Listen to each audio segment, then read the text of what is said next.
Hello student, mission mathematic worksheet करेंगे। आज हम क्लास 10th की चैप्टर नंबर 7 सेक्शन फॉर्मूला ही करेंगे, विभाजन सूत्र। उसका जो नेक्स्ट क्वेश्चन है वो किस तरह से सॉल्व कर रखा है। सबसे पहले हम यहाँ विभाजन सूत्र लिख लेते हैं। सबसे यहाँ पर कोई अगर एक लाइन है और वो किसी दूसरी लाइन को, एक पॉइंट है जो इन दोनों इस लाइन को m/n में डिवाइड करता है, तो यहाँ से हमारा जो इसके पॉइंट्स हैं वो कैसे फाइंड आउट करते हैं। तो हमारा x जो होगा वो होगा mx2 + nx1 अपॉन m+n, और y की वैल्यू होगी my2 + ny1 अपॉन m+n। अब क्वेश्चन रीड आउट कर देते हैं एक बार। सबसे पहला क्वेश्चन है, वह अनुपात ज्ञात कीजिए जिसमें y अक्ष बिंदुओं x और y को मिलाने से बने रेखाखंड को विभाजित करता है। Find the ratio of y axis divides the line segment of the point this. अब इसने क्या कहा है कि एक लाइन है x y, एक लाइन है x और y, इसके पॉइंट है 5 और -6, इसके पॉइंट है -1 और -4।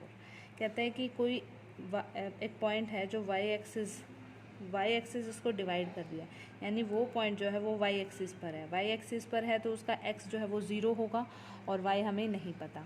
इस पॉइंट का नाम हम c ले लेते हैं और ये कहता है कि ये रेशो निकालो, यानी हमें ये रेशो निकालनी है m/n वाली। तो जब भी रेशो निकालनी होती है तो हम हमेशा क्या लेके चलते हैं, k/1। इसको k मान लेते हैं और इसको 1 मान लेते हैं। इस तरह से हम लेकर चलते हैं, यानी ये m की वैल्यू हो गई, ये n की। जब भी रेशो निकालनी है आपको हमेशा k और 1 लेकर ही इसको सॉल्व करना है। तो अब देखो हमारे पास यहाँ पर क्या दे रखा है, ये x जो है वो 0 दे रखा है, यहाँ से हमारा k निकल जाएगा। अब x क्या होता है, mx2 + nx1, इसको मान लेते हैं x1 y1, इसको मान लेते हैं x2 y2, और ये हो गया हमारा xy, और नीचे आ गया m+n। इनकी वैल्यूज़ पुट कर दो बस।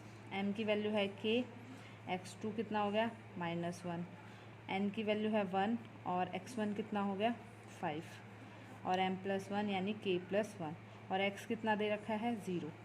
तो अब ये के जो नीचे है इधर जाके क्या हो जाएगा, 0 हो जाएगा।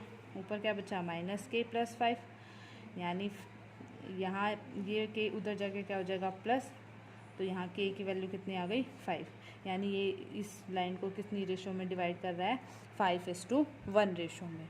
जब भी रेशो निकालनी है तो हम हमेशा क्या लेट करके चलेंगे, k और 1 लेट करके चलेंगे, और पॉइंट्स निकालने हैं तो m और n लेट करके चलेंगे।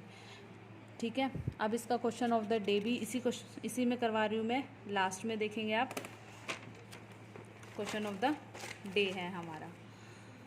इसको क्वेश्चन ऑफ द डे को हम कैसे सॉल्व करते हैं,